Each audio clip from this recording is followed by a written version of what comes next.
अभी हम महागामा प्रखंड के भांजपुर पंचायत में उपस्थित हैं और भांजपुर पंचायत के भावी मुखिया प्रत्याशी मोहम्मद खालिद जी हमारे साथ मौजूद हैं।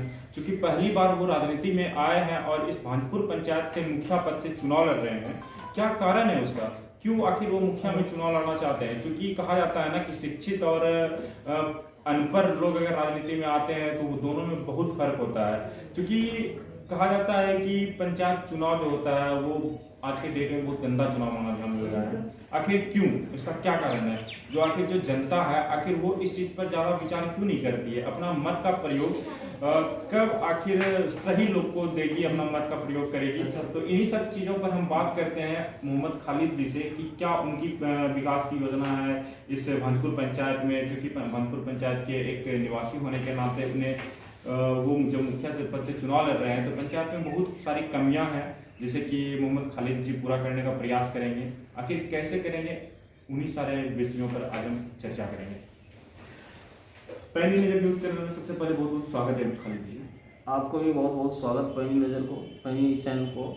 और भांजपुर पंचायत से आप मुखिया पद से चुनाव लड़ रहे हैं जी, आप अपने बारे में थोड़ा सा हमारे दर्शकों को बताएं कि सबसे पहले तो मैं तमाम भांजपुर पंचायत के ग्रामवासियों को मैं रमजान मुबारक महीने का और नवरात्रि की पावन त्यौहार की बहुत बहुत बधाई धन्यवाद देता हूँ। और मैं एक अच्छे विचार से मैं पूरे भांजपुर पंचायत के सम्मानित व्यक्ति को मैं इस चैनल के थ्रू मैं सबको रमजान मुबारक का धन्यवाद देता हूँ। आप भांजपुर पंचायत से मुखिया पद से चुनाव लड़ रहे हैं। बिल्कुल। और पहली बार जैसा कि बात करने के क्रम में पता चला कि आप पहली बार इस पंचायत चुनाव में हिस्सा ले रहे हैं, क्या कारण हुआ आखिर इस भांजपुर पंचायत से मुखिया पद से चुनाव लड़ने का आपका? बस कारण हमारा बस यही रहा कि गरीब जनता जितने भी है उसको जितने भी चीज़ का प्रॉब्लम आया उसने एक बार हमको इस चीज़ के बारे में कहा कि आपको एक बार इलेक्शन पंचायत चुनाव के मुखिया पद से लड़ना है। हम लोगों के साथ बहुत दुर्व्यवहार हो रहा है, बहुत तरह का प्रॉब्लम आ रही है। एक आप अच्छे सम्मानित व्यक्ति है, आप मुखिया पद से आए और चुनाव लड़ाए। तो ये लोगों का अपार समर्थन देखकर या फिर लोगों के जन समर्थन से ही आप मुखिया पद से चुनाव लड़ रहे हैं जी। अच्छा, मुखिया पद से चुनाव लड़ने का आपके पीछे का मुख्य कारण क्या है? क्योंकि आज के युग में जो मानते हैं लोग कि मुखिया अगर बन जाए तो वो लोग पैसा कमाने के लिए आते हैं राजनीति में या फिर सेवा भाव के लिए दृष्टि से। तो आप आखिर किस दृष्टि से आप राजनीति में आए? हम तो सेवा भाव की दृष्टि से हम आए, पैसा का कहीं कोई माने नहीं है। सेवा भाव की दृष्टि से अगर आप राजनीति में आए हैं तो आप इस भांजपुर पंचायत में बहुत सारी कमियां होंगी। बहुत सारा कमी। तो जब आप पंचायत में जब घूमते हैं किस प्रकार की आपको कमियां नजर आती है, जनता की समस्या नजर आती है जिससे कि आप पहली प्राथमिकता देना चाहेंगे मुखिया पद से जीतने के बाद?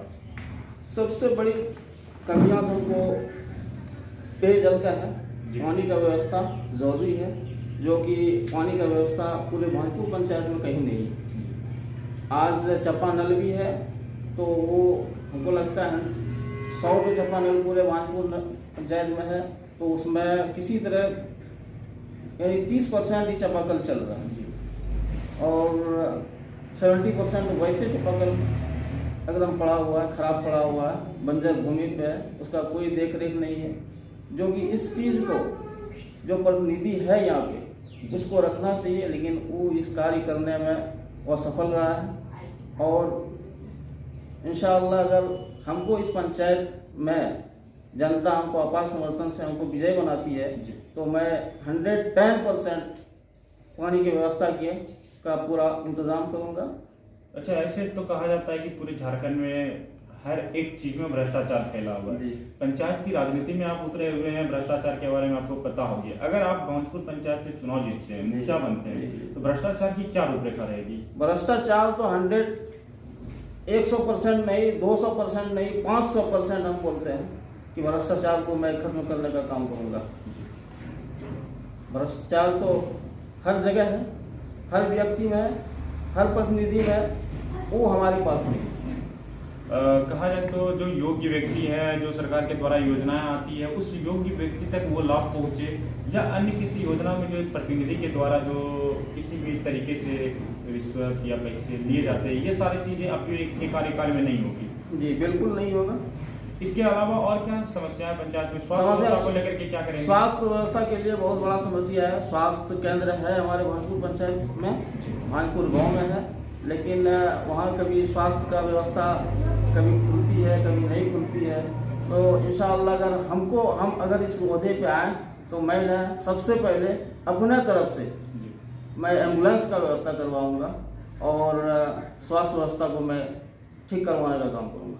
स्वास्थ्य व्यवस्था कम से कम आपके पंचायत में प्राथमिक उपचार की व्यवस्था हो जाए, इसके अलावा एम्बुलेंस की भी व्यवस्था आप कराएंगे? जी, मैं खुद करूंगा। और इसके अलावा और वहाँ जो भी कार्यरत है, जैसे कि कहीं कहीं देखा जाता है जैसे कि गरीब या विधवा औरतों की, जब लड़कियों का या गरीब लड़कियों का जब शादी होता है तो उन्हें कोई मदद करने के लिए आगे नहीं बढ़ता है, जबकि सरकार के द्वारा उन्हें प्रोत्साहन राशि दिया जाता है, लेकिन प्रतिनिधियों की लापरवाही कहा जाए या फिर उस गरीब लड़की की माँ या पिता को ये चीज पता नहीं चल पाता है कि उस योजना का लाभ वो कैसे ले। ठीक है, तो इन सब चीजों पर क्या आप विशेष रूप से ध्यान देंगे? बिल्कुल देंगे। और ये एक जो कन्यादान व्यवस्था है और सरकार की तरफ से जितने भी व्यवस्था आती है तो आम जनता को इसका पता नहीं चलता है जी। और जो भी प्रतिनिधि है उसको यह चीज होना चाहिए कि इस व्यवस्था का मैं जनता में इसका बताऊं और समझाऊं कि ये व्यवस्था है सरकार के तरफ से, लेकिन ये प्रतिनिधि नहीं बताते हैं। जो है करने लायक वो अपना काम नहीं कर सकते हैं, जानकारी के अभाव में। मैं इंशाअल्लाह जब तक अगर कार्यकाल मेरे हाथ में रहा तो मैं सारा व्यवस्था को दुरुस्त करूंगा और अपने तरफ से मैं हर गरीब व्यक्ति को, लड़की बच्ची को शादी कराने में 5-5 हज़ार रुपया अपने पैकेट से मदद करूंगा। ये आपका पर्सनल मेरा है।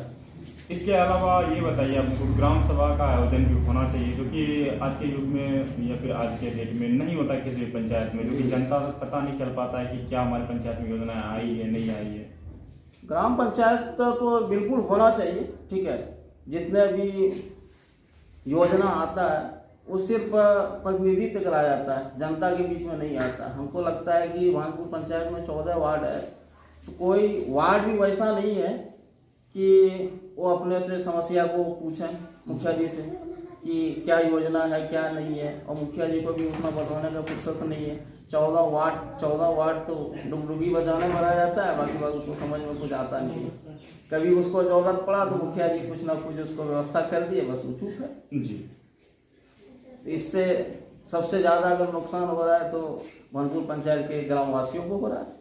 जब पंचायत में जब घूमते हैं, जनता के बीच जाते हैं, तो जनता का आपके प्रति इस बार क्या रुझान लग रहा है? बहुत अच्छा रुझान है, बहुत अच्छा रुझान है, जो कि हम व्यतीत नहीं कर सकते हैं। बहुत अच्छा रुझान है।